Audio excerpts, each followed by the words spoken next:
Welcome back to our second session on the Erasmus Plus machine learning course.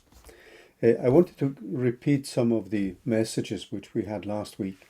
So I use extensively GitHub as a way to place all information about the course there. And if you go into your chat, you will find the link to the GitHub address. And feel free to use that one. Feel free to use all the material as it stands here. We have also two links. One is the link to a more complete set of lecture notes, and then there's a link to the weekly material.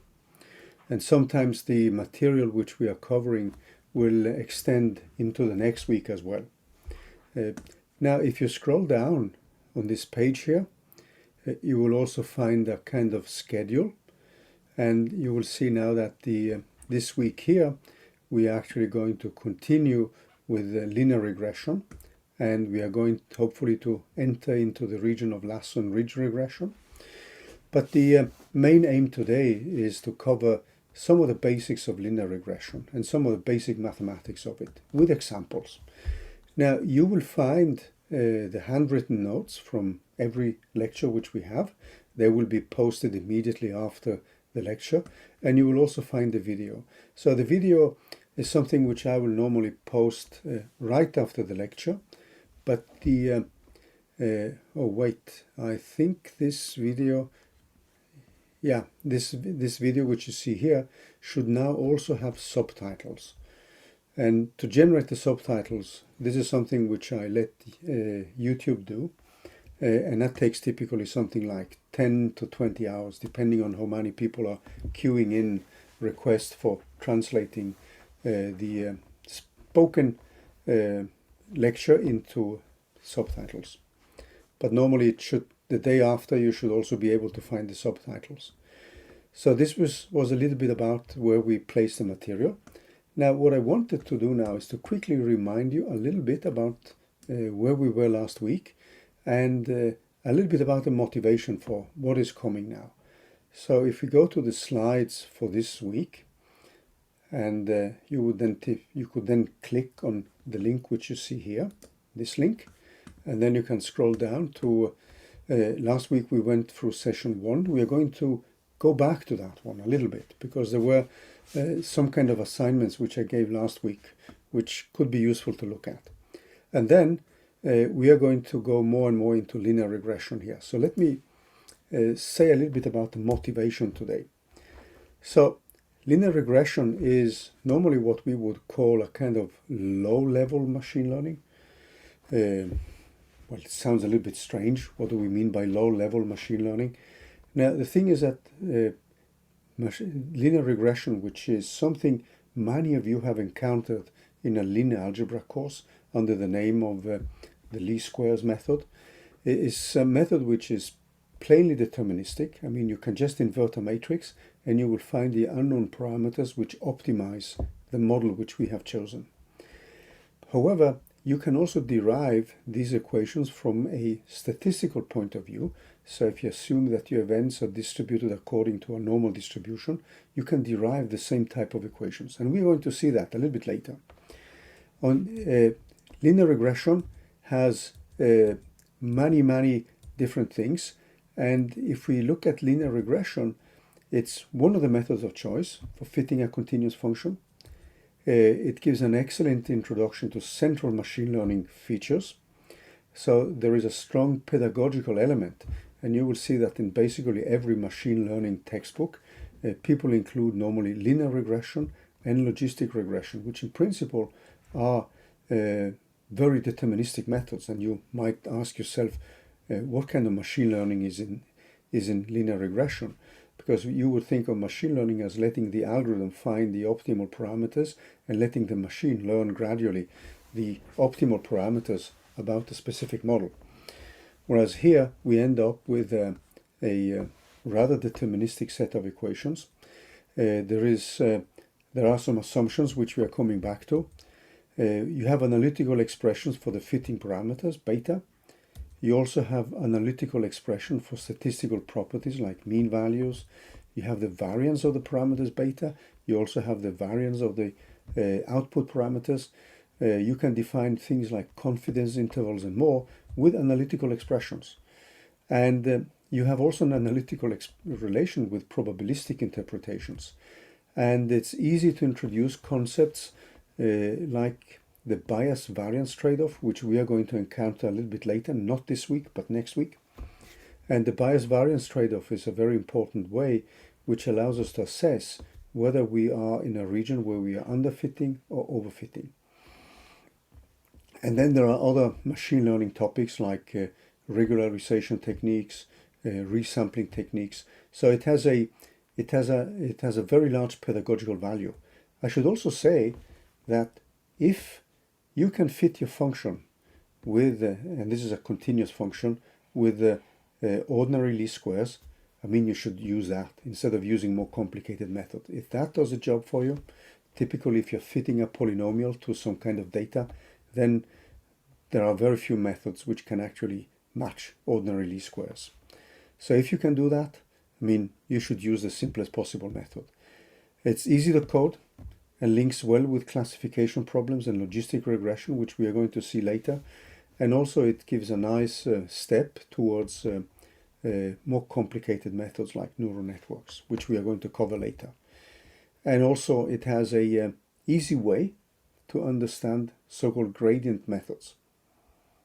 As I mentioned last week, there are three key elements in machine learning. One is your data set with inputs and outputs. Then two, you have your model which you're making about the system.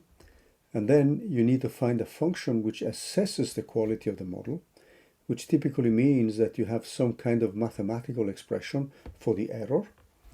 And then, since this model which you made is a model which is a function of some specific parameters, these parameters beta as we call them, then you need to optimize this function, which typically means to minimize that function.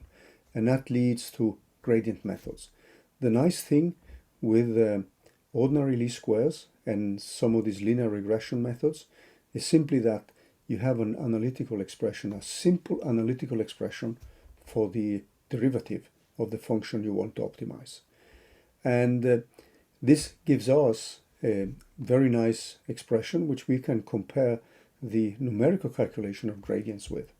And gradient descent methods, or gradient methods in general, these are really at the heart of all machine learning methods. So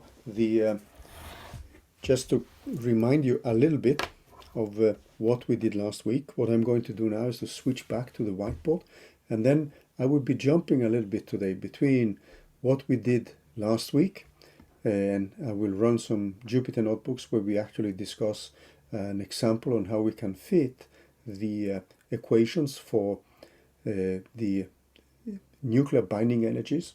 So we are going to make a model for nuclear binding energies, and we're going to use linear regression in order to fit that. Okay, let me, unless you have any questions, feel free to put questions in the chat, guys, and I will try to answer them on the way. So let me now bring up the notebook here. So what we did last week was to define some of the basic elements of linear regression, or basic elements of machine learning methods, which is perhaps better. So we would have our data set, and this is normally split into obviously input data, which we typically label with some x of I, and some output data. So we would then have a domain of events, or domain of input and output data, with some x0, y0, and these x's do not need to be a one-dimensional array. They could be represented by a matrix, where we would have specific features. So if you have a typical example would be that of cancer data, which we're going to meet later, where you would classify whether somebody has a benign or non-benign tumor, and that would be your y values. So you could say that if the tumor is benign, you could put y to 1, and if it's not, then you would have y equal to 0. So that's just a typical binary classification problem. That would not be an example of a regression problem where we're trying to fit a continuous function. Now the data then, in this case, in the case of the tumor data, they would contain entries for different patients. So in our case here, we could then have, so this would be x1 and then y1, and this goes all the way up to the number of entries, xn minus 1, yn minus 1. Now, for each of these x's, we could have specific features.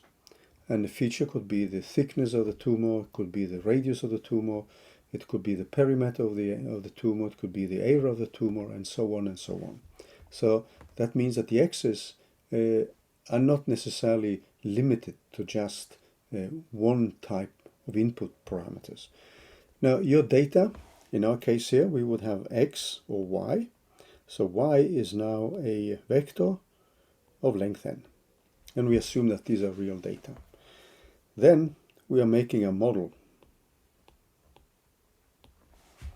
And in this case, we would have a model for a classification problem, or if we are fitting a continuous function, then we are making a model which could, for example, be a polynomial fit. And this is the kind of example which we are going to look at today. And then we need to find a mathematical function to assess the quality of the model. To assess the quality of the model.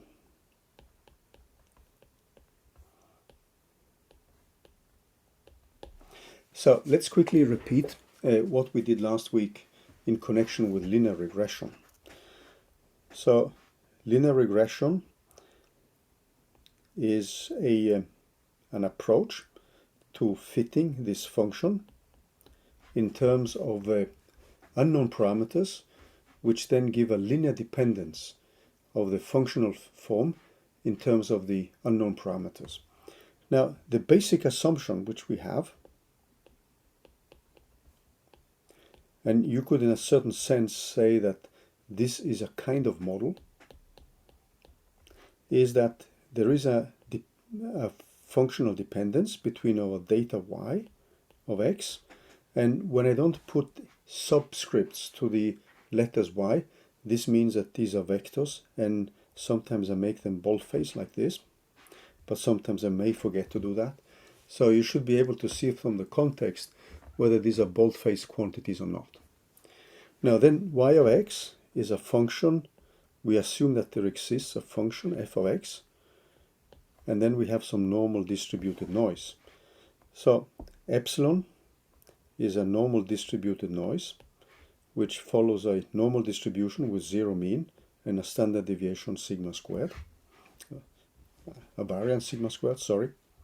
And f of x is assumed to be a continuous function. Now, in a certain sense, when we are talking about models, if you wish to be a little bit more philosophical, you could say that we are actually introducing a model here. But this is a basic assumption now about the linear regression and the data which we have. So we don't know what the probability distribution for y is. And in standard linear regression, we are not that interested in the probability distribution. We are more interested in actually making a fit to y of x using the data which we have. So the basic assumption is this, and then we are going to make a model. And that model is that f of x can now be replaced with some y tilde of x. So when I'm going to use the symbol y tilde, that means that this is the model which we are making. And this is something which is going now to be given, as we discussed last week, in terms of a matrix X, which we call the design matrix, multiplied with the parameters beta. So beta is now the unknown parameter of the model. And this X of beta, this is the basic step in linear regression. So you have a linear dependence on the unknown parameters beta.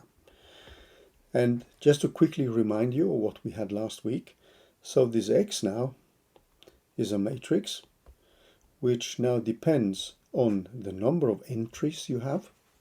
So this could be the number of patients. If you have 1,000 patients, n is equal to 1,000.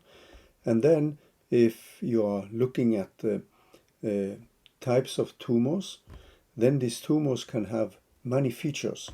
So what we normally call the features or the predictors or the properties is something which we are going to label with these parameters p. So I will often use this word features. And this is the number of data points which we have, or data entries. You will find in the literature many different ways of naming these quantities. And you will see this as predictors. It's going to also be proportional with the number of parameters beta. So beta is now a vector of unknown quantities, and is a vector of dimensionality or length p.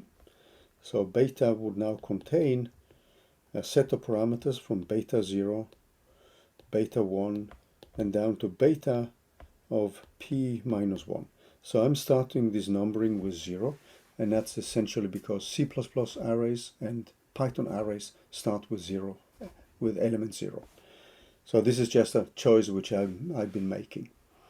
You can replace that if you don't like it with an array which starts with element number 1. Okay, so what we had then last week was what we made an approximation now. We assumed that we had a polynomial fit. Now keep in mind that a polynomial fit is just a model which we are making.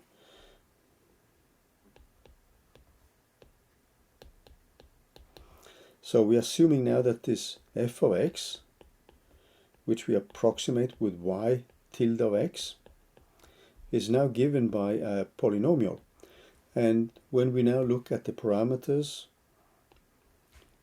of the polynomial, we are now looking at the component x of I, which we will typically label with y of I. And this is now going to be given by a polynomial in x.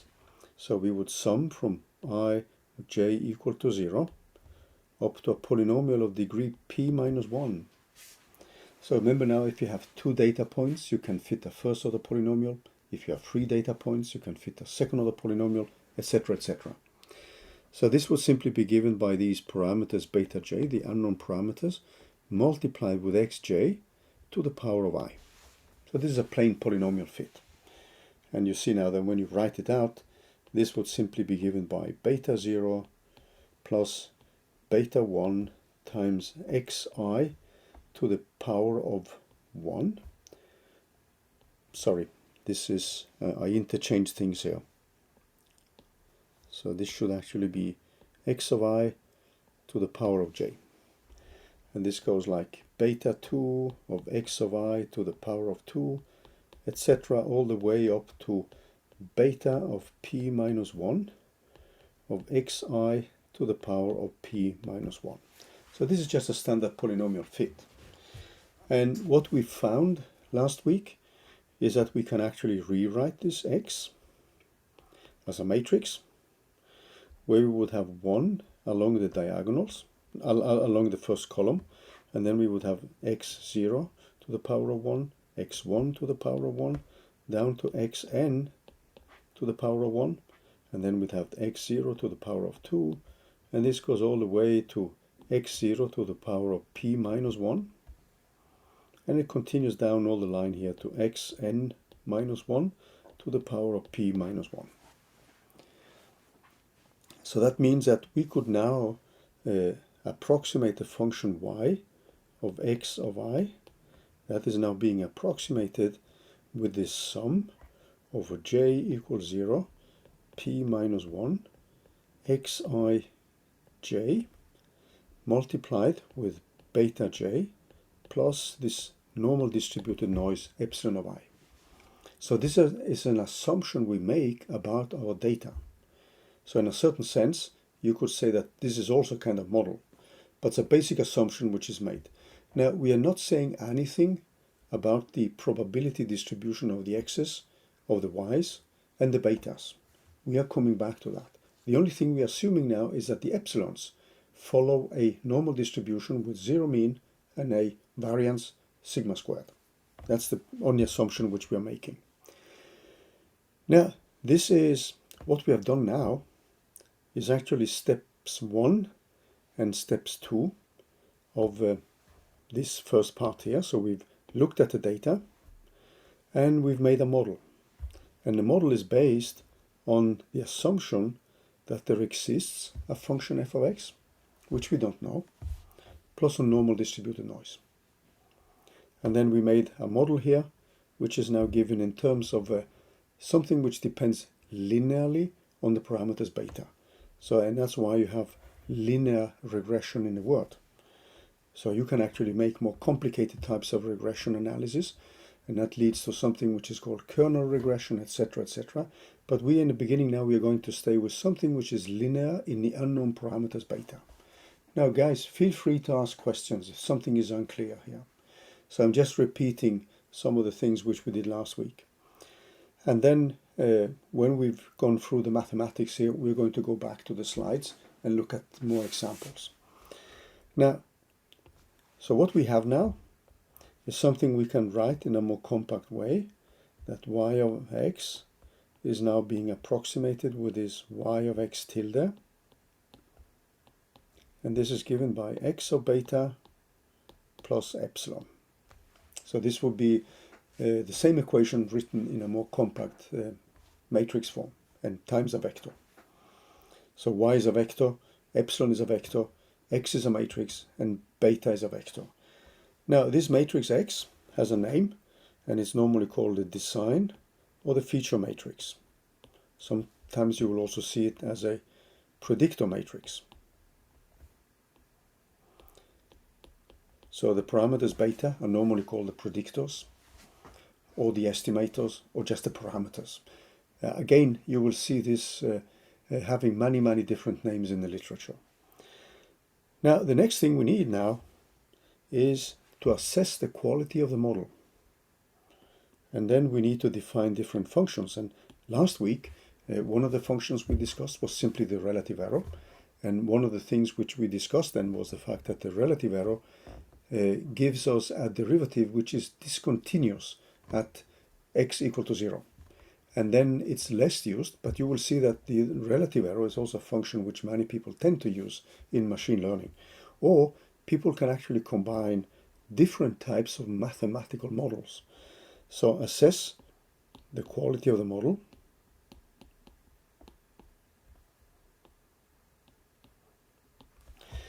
And the most standard function when we are fitting a continuous function is what we call the mean squared error.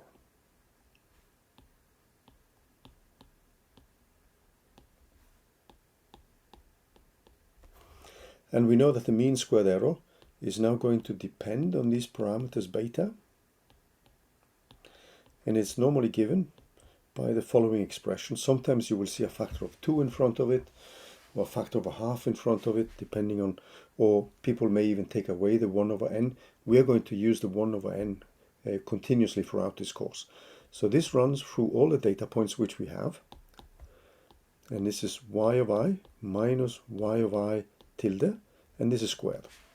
So this is a quantity which emphasizes what we normally might call outliers. So with outliers we mean data points which are not that well reproduced by the model itself. So this is a quantity which we normally also call the cost function, c of beta, or sometimes you will also see this as the loss function. Now there's often some kind of different types of notations in the literature. So sometimes people will call it the cost function, and some people would call the loss function the individual contribution for a given I, but then some people just call it for the loss function. I'm going to use the cost function. In other contexts, you might see this being called the error function. If you go to fields like finance, you will see this being called the risk function. So different names from different contexts. Now, if we now rewrite it, this can now be rewritten as a 1 in terms of the model which we have opted for, a given model in terms of the parameter beta, and then we would have a y of I minus, and in our case we have a sum over j equals 0 of p minus 1. And now I'm just writing xij's as the matrix elements of the design matrix. Now you will see this is a scalar, so keep that in mind. And what you have inside here, something which you can translate into a vector. Since this is a scalar, this means that we would have to write this as an inner product. So this is the same as 1 over n. And then we would have the vector y minus the matrix x times beta transpose, and y minus x times beta. Alternatively, what you might see this as is something which is written as the norm 2 squared of the vector y minus x times beta. And then you will see this number 2 here, which indicates that this is norm 2, but then it's squared, and you will see it like this. So these are just alternative ways of writing these expressions. Now, one other alternative which you will see in my notation is that when I write this j equals 0 of p minus 1 of xij times beta j, sometimes I will just write it like x of I, and then I put an asterisk and multiply it with beta. So that means that I've performed the sum over all the column elements. So remember that this is actually your matrix. So I have an x 0 0, x 0 1, x 0 p minus 1, and this goes down to xn minus 1, 0, xn minus 1, 1, and then we have xn minus 1, and then p minus 1 here, and this is being multiplied with the vector beta.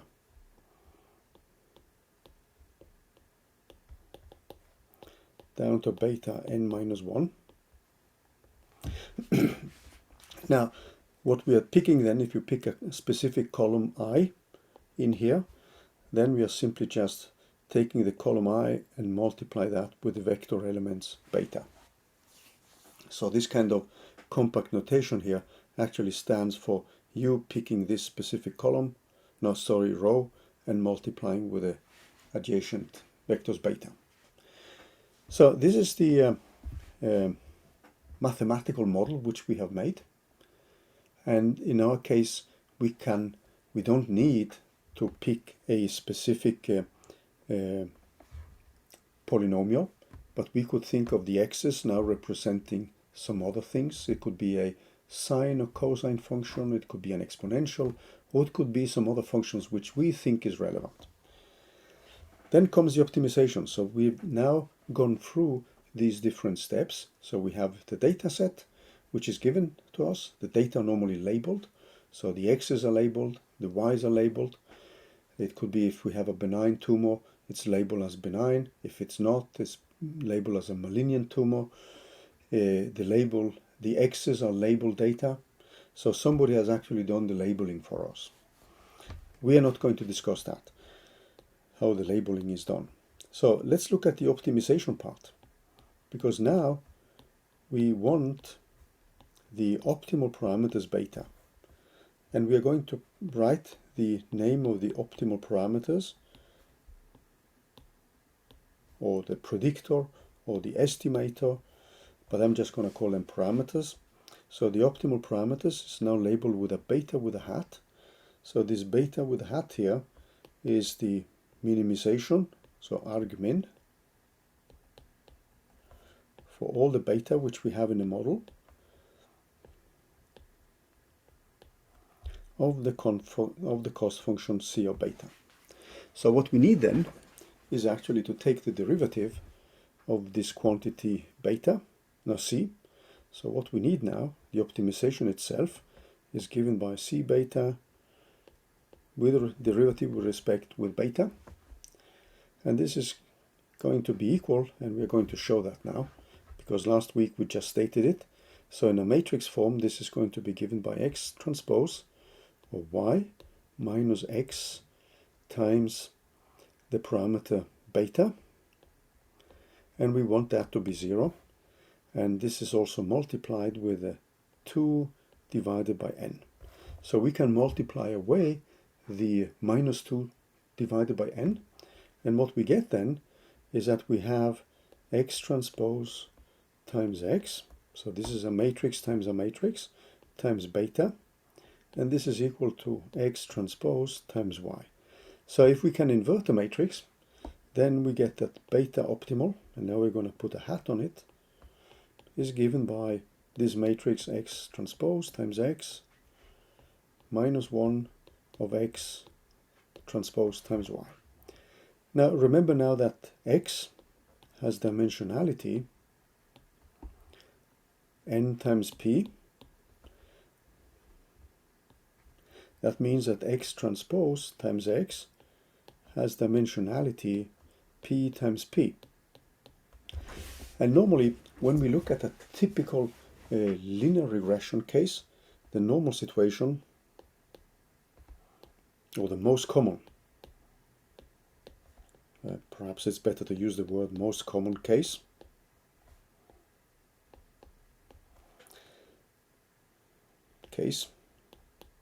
is when this p is normally much smaller than n, or up to p less than equal than n. Now if n is very large, so suppose you have 100,000 data sets, clearly to start to invert a matrix can become quite expensive. And the typical situation is that you have something like from, let's say, some few parameters p up to 100 parameters p, and that means that you can easily then invert this matrix. So the matrix x transpose times x is normally a small matrix of dimensionality. Now, so if you can invert it, and this is something which we are going to come back to, then the problem is basically solved. You have a analytical expression for the parameters beta, the optimal ones, in terms of a matrix which needs to be inverted, multiplied with a matrix x transpose times the vector y. And you will see that the dimensionalities then fit here. Now, I'm not so sure whether you have seen expressions like this, so I just wanted to give you a small hint on how you calculate derivatives of a matrix and vectors with respect to the parameters beta. Now, what you can do is to go through the derivatives with respect to every component beta j. So that's fully possible. And if you take the derivative or the expression which you see here, this, you could start with this expression here, and you could take the derivatives with respect to beta 0, beta 1, beta 2, up to beta p minus 1. And then you can easily see then that the expression is going to, for the derivative, is going to end up with this one. Now this is the gradient, and this is the optimization part of the problem. So we have this cost function, which is the way we want to assess the quality of the model, and with that cost function we are now going to calculate the gradient, and we want to optimize this one. And typically, and by convention, this is normally done by taking the derivative of that function and searching for the minimum. So we are hoping that this function c is a convex function. Now there is something which I didn't mention here, and there's something which we're actually going to see now pretty soon. So for linear regression, when I now take the second derivative of this cost function c of beta, and now I'm calculating this with respect to d of beta and d beta transpose, I come back to why this is the case. This is going to be given by 2 over n of x transpose times x. Now this matrix which you see here, this case is very special, and we are later going to see that this is going to be proportional with something which is called a covariance matrix, and also it's going to be proportional with the variance of the parameters beta for linear regression. This matrix is called the Hessian. Now if this is a scalar, suppose your function c is a scalar, it depends only on one parameter beta. So what would be the requirement for the second derivative for this to be a convex function? So let me just ask you, so let's now assume that c of beta depends only on one parameter, on 1 beta. And c of beta is a scalar, remember that, because the mean squared error is just a number. And now we are simply calculating the derivative of that with respect to only one parameter beta. So that means that we don't need to deal with matrices. So what is the condition now? If we want to minimize beta, minimize with respect to beta, so that means that we minimize with respect to c of beta, which is a standard option, then what are the requirements?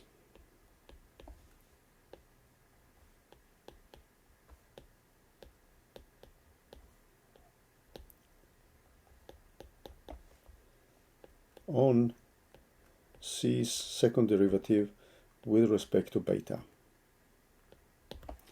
So any good suggestions here? So now we want to minimize, which is a common problem. Or alternatively, you could think of maximizing, but the tradition is more to minimize the function. And this has a name in the math literature. So we call these functions for either convex or concave. And there's a requirement on the second derivative. Does anyone remember this requirement on the second derivative, if this is to be a problem which we can minimize, which leads to a convex function? Any good suggestions? Feel free to put it in the chat. So it has to be, as it says here, it has to be positive, exactly. So when it's only depends on only one variable, we don't need to think of the matrix itself. So if we want this to be a convex problem, a convex function, then we know that this has to be larger than 0. Now, what that means for our case is that the matrix X transpose times X, that must be positive definite. So that means that all the eigenvalues of the matrix are larger than 0. Later we are going to expand this to semi-positive definite. But then we have to be careful, because if it's semi-positive definite, it means that some eigenvalues can be 0. Now if the eigenvalues are 0, that means that the matrix X transpose times X may not be invertible. And that's one of the problems we will discuss a little bit later. But if we want this to be a strict convex optimization problem, then the matrix must be positive definite, which means that all the eigenvalues are larger than 0. And that's a requirement for this to lead to an optimization problem which has actually a global minimum. And this is normally what we are searching for. So typically in the regression problem, the matrices which we end up with a linear regression problem using the mean squared error as the cost function, that normally leads to functions which are very nice and which have a global minimum. Okay, so one of the things which we didn't discuss properly now is actually the calculation of the derivatives of a matrix. So how do we get actually this expression which you see here? So let's now look at the derivatives of the matrix, and let's go through these details before we take a small break. Of y equal to f of x, c beta, etc. Now we know that the Jacobian of a matrix is given by, so if we have a Jacobian of a given matrix, and if we have a function d of y, so this would typically be given by, let's say, a d of y1 with respect to x1 of d of y2 with respect to x1, and all the way down to d of ym with respect to x1, and then we could continue with d of y1, d of x2, and all the way down to d of ym with respect to dx2, and this could continue all the way up to a variable of d of x n, etc. So this would be the Jacobian.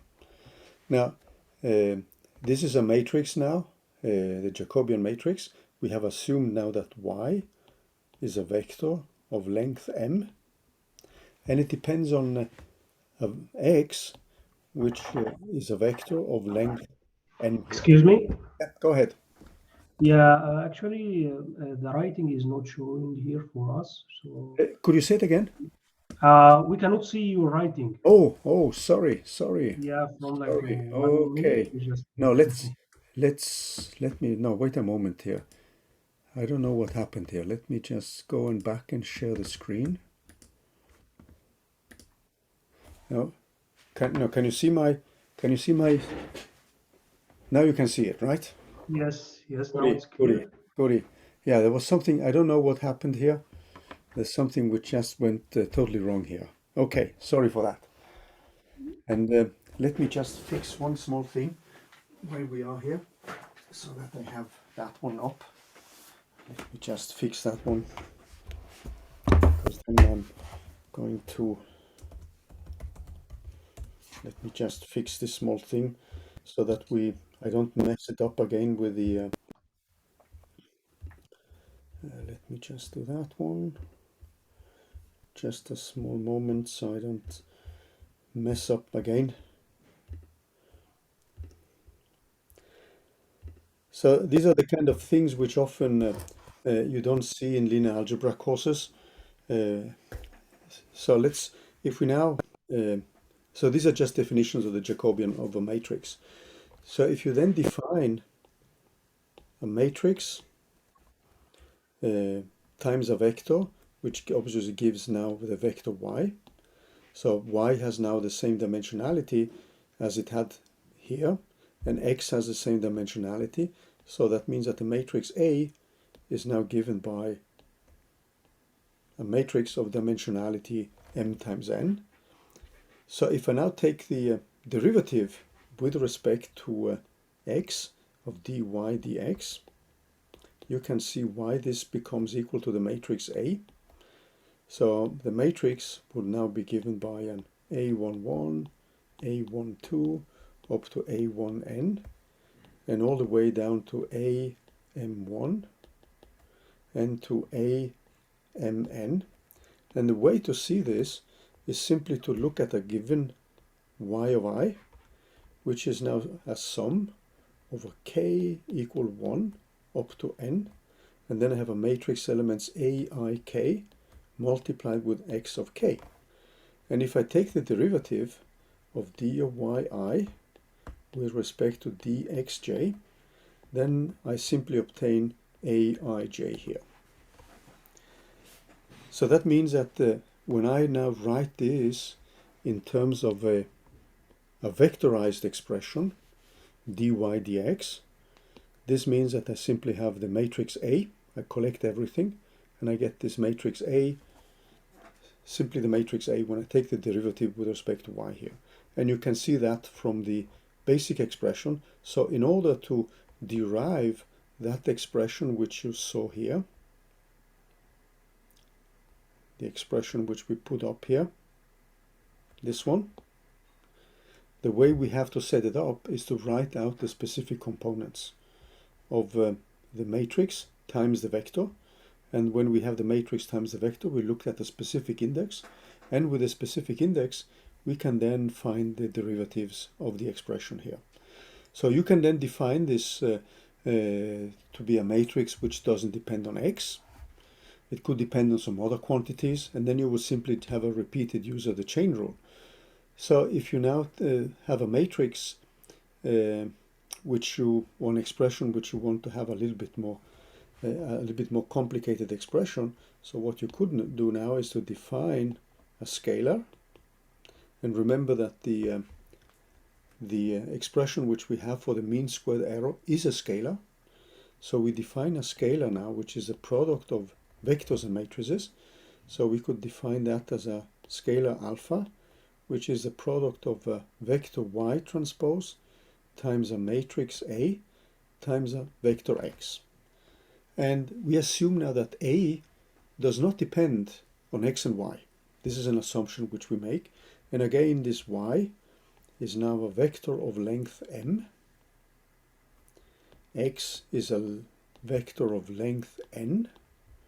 And A is just a matrix of dimensionality m times n. So when we now calculate the derivatives here, so what we would have is that d of alpha with respect to d of y is actually going to be equal to x transpose times A transpose. And we're going to show this after the break. D of alpha, d of x is going to be equal to y transpose times A. So I see that now we are past the hour, and I suggest that we take a small break, and then after the break I'm going to give you the proof of these equations here, and then we are going to use this result when we are going to derive the more compact expression for the derivative of the cost function. And then with that expression, it's easy then to see that the second derivative is going to be given by this matrix here. And when we are done with that, we are then going to go back to the Jupyter notebooks, and we're going to look at examples and do some runs and get some kind of a feeling of familiarity with the equations which we have to implement numerically. So I'm going to stop the recording here, if that is okay with everybody. I'm going to pause the recording, and then we take a small break, and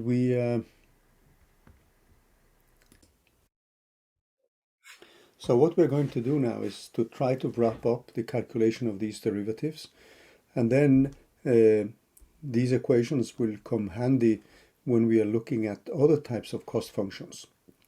So let me bring back the sharing of the screen, and we are going to go back to the whiteboard. So what we looked at was a scalar quantity, which is given by this vector y transpose multiplied with a matrix A and multiplied with a vector x. And the dimensionalities are those which are linked here. Now, so let's look at the expression for the derivative with respect to x. So what we could do now, if we want to look at this expression which you see here, this one, let's now just define an intermediate variable. The proof is actually pretty simple. So we define a new quantity, which I'm just going to call for W transpose, which is given by Y transpose times A. That means that I can rewrite this scalar in terms of Wt times x. And that means that if I take the derivative of alpha with respect to x, what we're going to get then is simply Wt, and you can see that if you write out the different components, and that's the same as y of t times a. Now the thing which is important for us now is that alpha is a scalar. So that means, since it's a scalar, it means that alpha is equal to alpha transpose. So keep that in mind, alpha is a scalar. So let's mark that. And that means that I can rewrite it like x transpose times a of a transpose times y. So then I can repeat the same trick which I had above when I'm calculating the derivative with respect to y.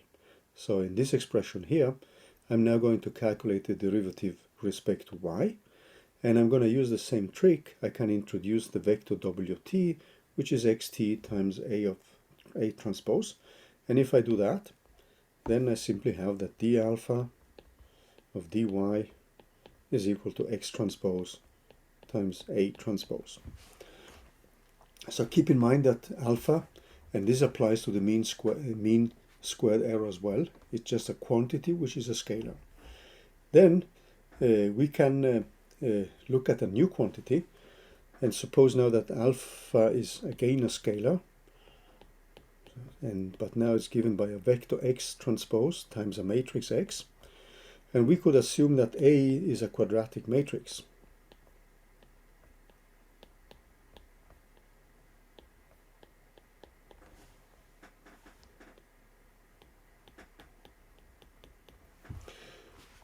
And this is just assumption we are making. It doesn't need to be a quadratic matrix. But now it's an n times n matrix. And then what you're going to get is that d of alpha with derivative respect to x is going to be given by x transpose times A plus A transpose. And the proof for that is again a simple rewrite of the equations. So alpha is actually given by a sum over j equal 1 up to n, and then a sum over I equal 1 up to n, and then I have my matrix elements A, I, j multiplied with the vector xi and the vector component xj. So if I use that, then I know that if I take the derivative of alpha with respect to a specific component x of k, this is now going to be equal to the derivative of j equal 1 up to n of a kj of xj. But then I have to be a little bit careful because I have both xi and xj. So there is an additional sum here which runs like I equal 1 up to n, and then I have an aik of x of I here. And this applies for all x from I and j equal 1, 2, up to n. And if we look at this equation here, we can actually rewrite that in terms of the following. So that means when we look at this expression that the d alpha of d of x is the same as x transpose times A transpose plus x transpose, and it's pretty easy to see that when you write out the expression for the matrix vector multiplications. And this can be rewritten as x transpose times A of t plus A. And if the matrix is symmetric, so if A is symmetric, then this simplifies simply to what we have then is that this is equal to 2xt times A. Now, the thing which we are going to look at finally is the expression which applies to our case when we're looking now at the mean squared error. So the mean squared error is a function which is similar to what you see here now. We have a vector y minus a matrix A times x transpose, and again the vector y minus the matrix A times the vector x. So this is essentially the expression we had for the mean squared error. So let me just bring this up again with a c of beta, which is given by 1 over n, and then we had y minus the design matrix times beta transpose, and then we had y minus x of beta like this. So this expression here is again calculated in a similar way as we did above. So we define a quantity w, which we simply call y minus a times x, and w depends on x now. So what I need then is to calculate alpha, which is given by wt times w, and I can use an intermediate step which simply says that d alpha, since now w depends on x, so we have a d alpha of d of x. This is simply going to be given by 2 times wt times d of w of d of x. Now w of d of x is the same as minus or a, so that means that d alpha of d of x is equal to minus 2 times y minus a times x of t times a. And then I can take the transpose of that expression. So if I take a d alpha of d of x transpose, this is going to be given by minus 2 times a of t and y minus a times x. And that's the expression which we saw for the derivative of the mean squared error. So when we took the derivative with respect to beta, what we had is we got a minus 2 divided by n x transpose times y minus x times beta here. And it's pretty easy then to see that since the matrix X which we have here does not depend on the parameters beta. So remember now that X does not depend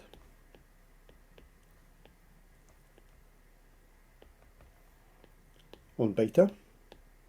And when we then take the derivative for this specific expression here with respect to beta, then we end up with an expression which now is simply given by this x transpose times x. So the second derivative is pretty easy to see that the second derivative of d of c d beta of t is actually given by 2 of n of x transpose times x. And that was the result which we mentioned before the break. Now these are simple matrix vector derivatives which are useful to have seen because we are going to use them again and again in this course here. Now what I wanted to do now after this kind of mathematical intermezzo is to move over to numerical implementations and numerical examples where we now look at different data sets and try to use linear regression in order to fit a function. Now, so keep in mind, if we just summarize, if we go back to what we looked at the very beginning here. So let me just scroll back here. So we have the data sets. So that's element 1. And then we have the model, which we are making. And then we have a function to assess the quality of the model. So these are the 3 basic ingredients in machine learning. And when you have this function to assess the quality of the model, then we are typically trying to optimize this function. And optimization means normally taking the derivatives. And we normally look after the minimization of such a function. You could look at maximization. But normally when we are looking at this type of functions, we often are looking after global minima. So there are also some basic assumptions which I want you to keep in mind. We made an assumption that there exists a function f of x which actually describes our data. Now this f of x, which you see here, the basic assumption in linear regression and in many machine learning applications is that this is a deterministic function. Deterministic.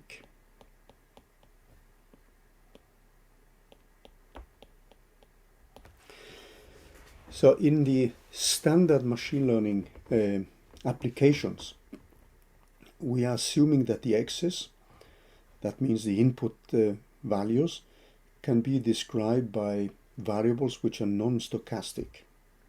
So epsilon is a stochastic noise. This means that y could be something which is defined by a stochastic function. Sorry for that. But x is now assumed in the way we construct the machinery that it is a value which can be determined by us, for instance.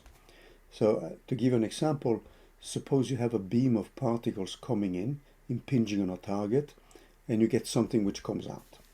So this which comes out is your y value, and the incoming beam could now be defined by the energy of the incoming particles, so that could be our x's.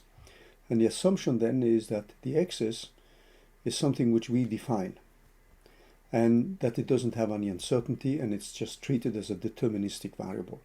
It could, however, be needed sometimes that we actually have a probability distribution for the x's, but that leads more to probabilistic modeling, which is normally a little bit outside of the standard path in machine learning. But what happens nowadays is that many of these concepts actually brought back again. And for us as physicists, it's often equally interesting to have a probability distribution for all the variables which we have in the model, or the basic assumption of the data which we have. But standard machine learning assumes now that this is a deterministic function which is well defined. And that means that when we calculate the expectation values of a deterministic variable, this is just a constant. So, and the expectation value of a constant is a constant. And we will see that a little bit later. So with that, we have then made a model. And in our case, the model is now given by a polynomial. It doesn't need to be a polynomial. If we make a polynomial fit, this kind of design matrix will look like this.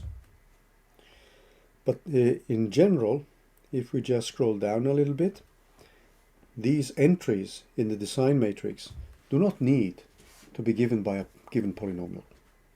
They could be given by functions like sines and cosines, exponentials, or other more complicated functions, or just other complicated data sets. And the optimization part, this is the part which is at the heart of every machine learning method. So when we are dealing with neural networks, we are going to do exactly the same thing. When you're looking at decision trees, we are going to do exactly the same thing. We are going to calculate the derivatives of these functions which are used to assess the quality of the data. And with that, with this kind of mathematical intermediate step, we have now derived the equations for the optimal parameters beta. So when we now have linear regression, standard linear regression, or ordinary least squares as it's called, regression and ordinary least squares,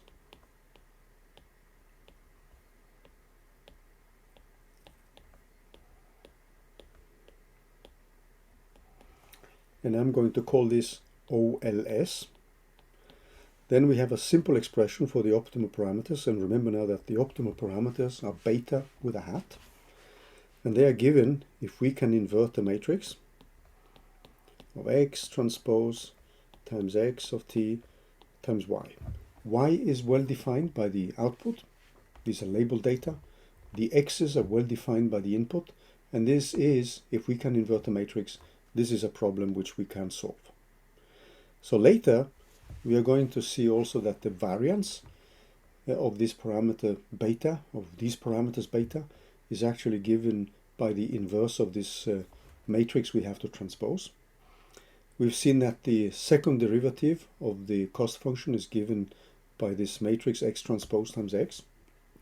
And later we are going to see that the covariance matrix is actually given in terms of this specific matrix here. So there are many useful pedagogical links with ordinary least squares, which we are going to exploit in order to gain this kind of a feeling of what machine learning is about. So any questions so far before we move back to the Jupyter notebooks? Okay, so I'm going to jump back to the notebooks, and we are going to run them and look at examples.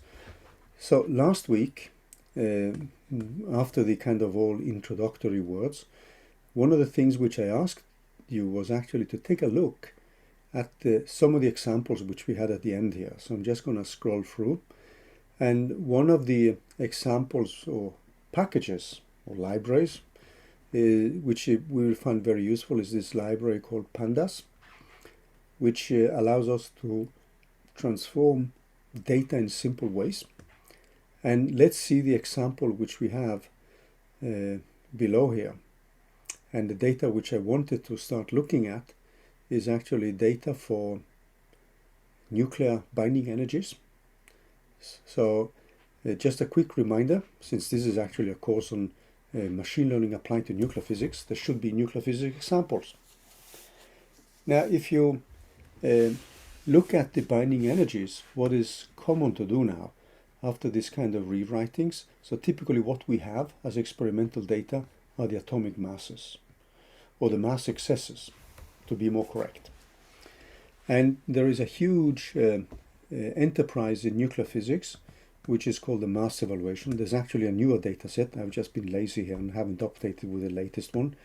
And this contains data on masses and decays from experiment and theoretical simulations on something like 3,000 plus nuclei. And these binding energies is normally defined as the energy required to break up a given nucleus into its constituent parts of N neutrons and Z protons. So the binding energy is normally defined like this. And I guess you're familiar with these kind of expressions.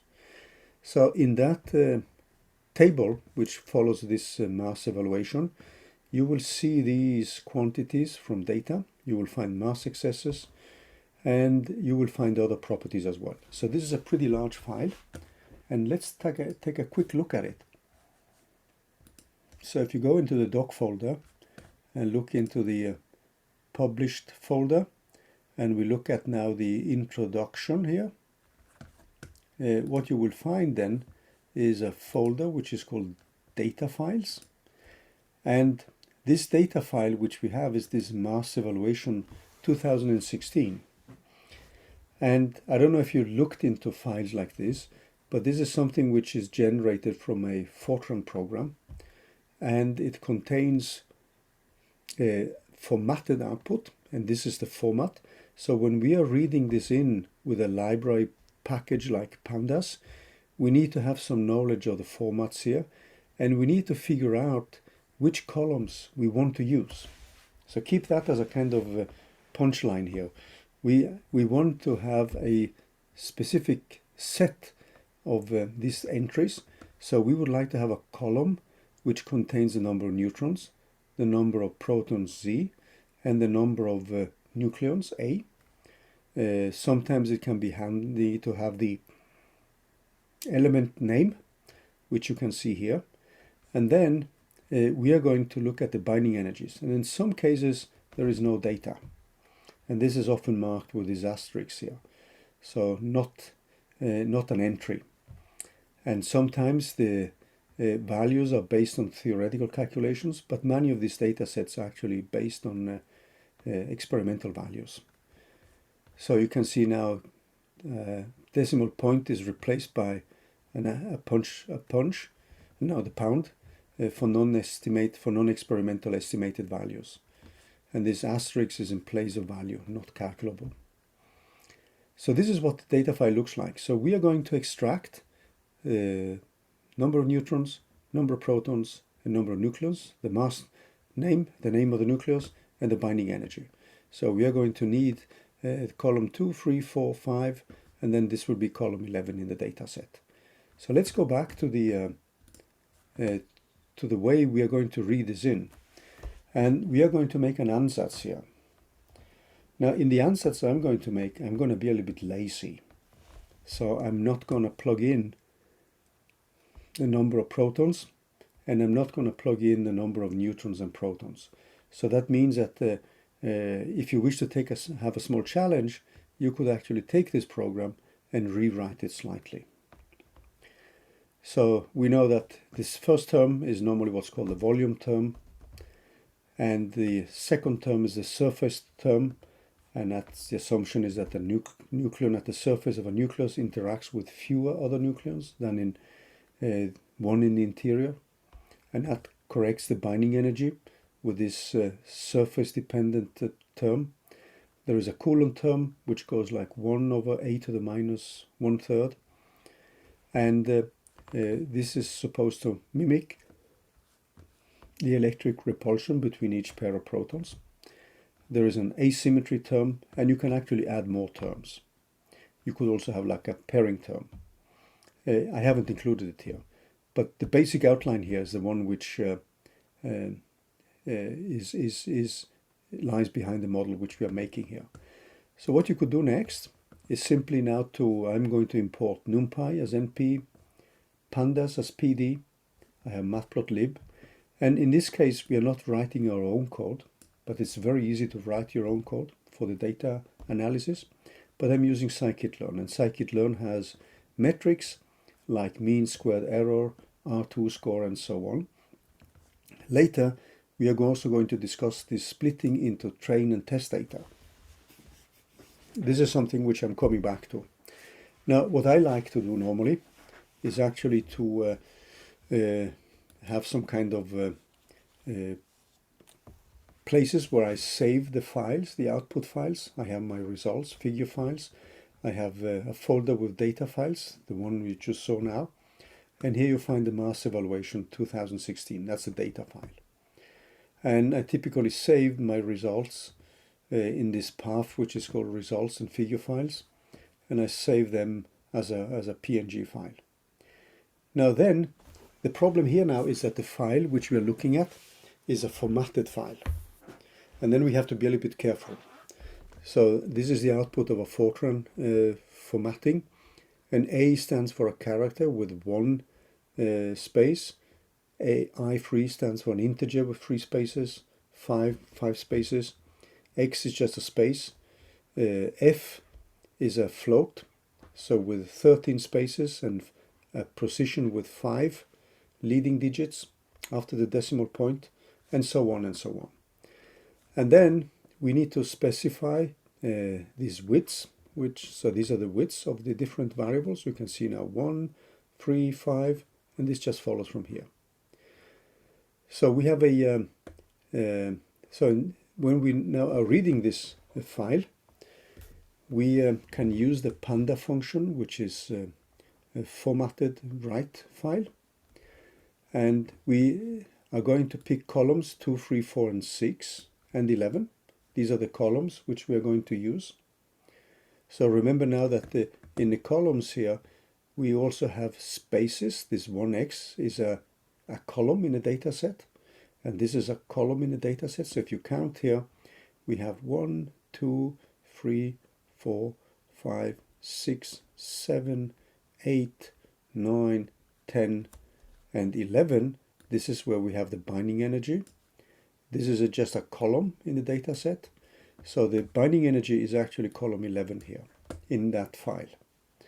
We need to specify the widths, and then what we do now is that when we read in, we assign variables now, which give us arrays when we read in. So we get an array with the neutron numbers, a proton number, nucleon number, and the binding energy. So what I'm doing then, and this is the beauty of using Pandas, it's very easy actually now to define a variable masses, where one of the columns is binding energies, and I convert into numerical values, and I drop not an entry, which is this functionality here, and I want to convert all the binding energies into mega electron volts, so just divide by 1,000. And then I want to group everything by A, the number of nucleons, so that is going to be my leading index. So Pandas is a fantastic package which allows you with very few commands to read a complicated data file. Actually, when I showed this example the first time, when I was teaching a similar course, there was a student who had spent 2 months of his PhD in trying to write a Fortran code which read this data file. And when he saw these few lines here, which did everything he had spent 2 months on, he got so frustrated. Because now you're simply just reading it in, putting in the arrays. And if you now look at, so let's just run this. By the way, I need to rerun this one. And the next thing which I'm going to do now is to set up the array with a number of nucleons, array with protons, array with neutrons, and I want to keep the element number, and then I have my energies, and then I just print these masses, and you will see now it contains the neutron number, the proton number, the number of nucleons, element name, binding, etc. And in this case, I've just picked the largest values. Then what I'm doing now is to construct my design matrix. And here I'm doing something which is actually something you can question now.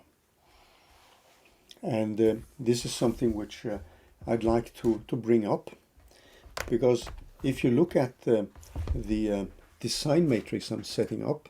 So let's now bring back the whiteboard.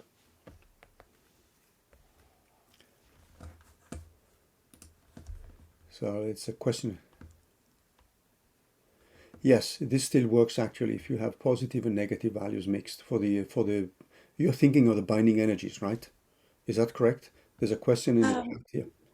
Yeah. Yeah. I don't know if you can. Yeah, this works. So like. Yeah. Go ahead.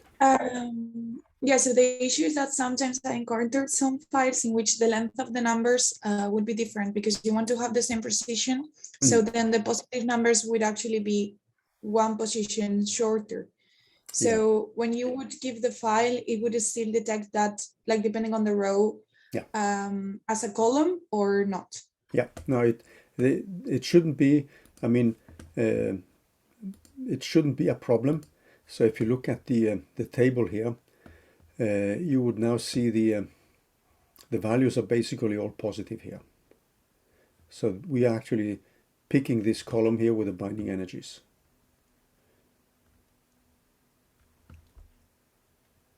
Okay. Okay. Thank you so much. Yeah. So I just wanted now to pause a little bit because what I'm doing now is something which, and I did this on purpose. So this is a little bit brute force now. Okay. So let's bring up the whiteboard again and see what you think about it. So when I made a polynomial fit to my equation, to a given model, to a given data set here. So this becomes a little bit important now, and we need to discuss that, but we're going to discuss that a little bit later. So I wanted you to think a little bit about the way we are going to set up the data. So in our case now, we are making a polynomial fit. This polynomial doesn't necessarily look like this, because now we are fitting these nuclear masses. In here, I do have the intercept. So I just put that one to 1 here. If you now look at the nuclear data which we have, so let's just scroll down and look at the nuclear data case.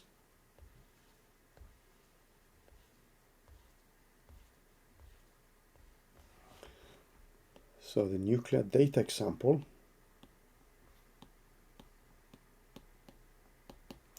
So I'm going to assume now that the binding energy as a function of A is now given by this constant, and I call it A1 times A. There is a constant A2 of A to the power of 2/3. And then I have the Coulomb term, which I now simply call parameter A3. I'm just going to put pluses here because I'm going to let the algorithm find the signs of them. And then I had a Coulomb term, and now I leave out the number of protons. And then I had this asymmetry term, which, if my memory doesn't fail me, it should run like A to the power of minus, no, this should be A to the power minus 1/3. And then I have a term which goes like A4 multiplied with A to the power of minus 1 here. So if we look at what we had here, what we end up with is a model which, in principle, if we wanted to set up the design matrix, we should now have something which goes like A here. So this should just be the nuclear number. So A1, A2, down to A of n, the data set we have. And then we should have an A1 to the power of 2/3 all the way down. And then we should have an A1 to the power of minus 1/3. And then A1 to the power of minus 1. So let's go back to the Jupyter notebook then. So in principle, this is what I should have. But in the Jupyter notebook, I've been a little bit, how to say, thoughtless. What I did here now was simply to make a model where I make a polynomial with 5 terms and I include the intercept. But in principle, I should not do that. And I should actually leave that out. So when I'm fitting the model, I should actually leave this out. But let's just keep it now, because I just wanted to use this more for pedagogical purposes, in the sense that now I'm setting up a polynomial which includes the intercept. And one of the reasons why I bring this up is that when I use a library like scikit-learn, there are some default values, and normally the intercept is never included in the fitting when we fit a polynomial. But we are coming back to that. So in principle here, I should actually have started with this I should have commented that out, and this should have been my first element, and I could have 4 terms. Keep also in mind that here I'm not plugging in the number of neutrons and protons. So I'm not following. No, so scikit-learn actually does the fit without the intercept. It scales automatically. We are going to come back to that. We are going to come back to that next week a little bit when we are discussing the scaling of data. So scikit-learn has an option which is called fit_intercept equal false, and then it will keep the intercept. So the intercept is by default disabled. So it means that it would not actually, scikit-learn would actually not take this from the beginning. It would just take it out. Okay, so in this specific case, this is our design matrix. And keep in mind that we have been a little bit sloppy and we haven't included the proton and neutron dependence. But we're doing everything in terms of just the number of nucleons. So there is something missing here. And if you wish to improve the model, feel free to do that. What did I do here?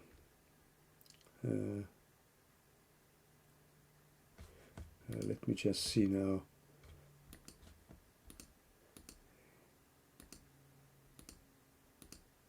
Okay, I just had forgotten to put. So when I do my scikit-learn here, I'm making this linear regression, which I would call as a package. I do the fit, I plug in X and the energies, and now I'm fitting everything I have. And my fit here, fit of Y, is my prediction. And then I use this predict function, so that means here I put in the design matrix and multiply with beta, and that is my prediction. And this is actually pretty simple when you do it with scikit-learn here. And then we can now produce the mean square error, which is 0.02. It has a R2 score, which is 0.5. And then it has a mean absolute error, which is 0.05. And here you see the intercept, which is exactly equal to 0, because scikit-learn takes that by default out. And then you have the other parameters here. And then we could go back and try to compare these parameters to what we know from the fitting of these type of equations. Now keep in mind that in this case I haven't included the number of protons and neutrons. Okay, so we are coming back a little bit to this dealing with the intercept and not, because that becomes important when we are going to look at methods like ridge and lasso regression. Now what comes in here is something we are coming back to. One is the implementation of another algorithm which is called regression trees, and also neural networks, but we don't need to look at that. So one thing you could do now, just to show the flexibility of what you can do with Pandas, is to calculate things like the separation energies. So the separation energies in nuclear physics are pretty useful because they motivate the introduction of magic numbers. So if we see a large gap in this separation energy, that may be an indication that the nucleus, where we have taken the difference between a specific number of neutrons and protons with n-1, it could be an indication that the nucleus which we have here with n-1 may be a good closed shell nucleus. And same with the number of protons. We can look at 2 neutron separation energies and 2 proton separation energies. And you can also look at something which is called a shell gap. So these are quantities in nuclear structure physics, which are often used in order to figure out from data whether you have magic numbers or not. Now, what I wanted to show you is how easily you can do that with Pandas. If you look at, say, this quantity here, the neutron separation number, the program which you see here now calculates actually these separation numbers, and instead of you writing a program where you calculate the separation numbers and so on, there is a simple functionality in Pandas which is just called diff plus 1. So it takes the difference between this data point and the next data point. So what I'm doing now, I'm going to calculate the neutron separation energies for the oxygen isotopes. So the oxygen isotopes have 8 protons. I read in my data set and I drop the number of not entries, and then I simply plot now the separation energies by this very simple way of doing it. And you see now that with the first case I don't have a nucleus I don't have data for A equal 11, but you see now this kind of staggering behavior between the even and the odd, and you see this big gap between oxygen 16 and oxygen 17. So this is an indication of a closed shell gap. The same with oxygen 14. And then you get a similar one at oxygen 24, where you have filled in the S1 half and the D5 half state, and you get a shell gap here. Not a shell gap, but you get a larger jump in the separation energies. So these large jumps in separation energies may indicate that oxygen 16, which we know is a good closed shell nucleus. So this is how simply you can actually plot these using Pandas. Just this function diff plus 1. Instead of you writing a function which reads it in, sets it up, you can then really read in data and analyze it with just some few lines of code. So feel free to use Pandas. It's an extremely useful way of reading and rewriting your data in terms of handy arrays and either vectors or matrices for further data analysis. So Pandas has also a very simple function for the reading of so-called comma-separated value files. You would then just replace this FW, which we have up here, this underscore FWF, with the underscore CSV, comma-separated values. Now let's go back to the slides for more today. So what we have done now is actually to go through the basics of linear regression on the whiteboard. So I'm not going to repeat this. So this is essentially what we did on the whiteboard before the break.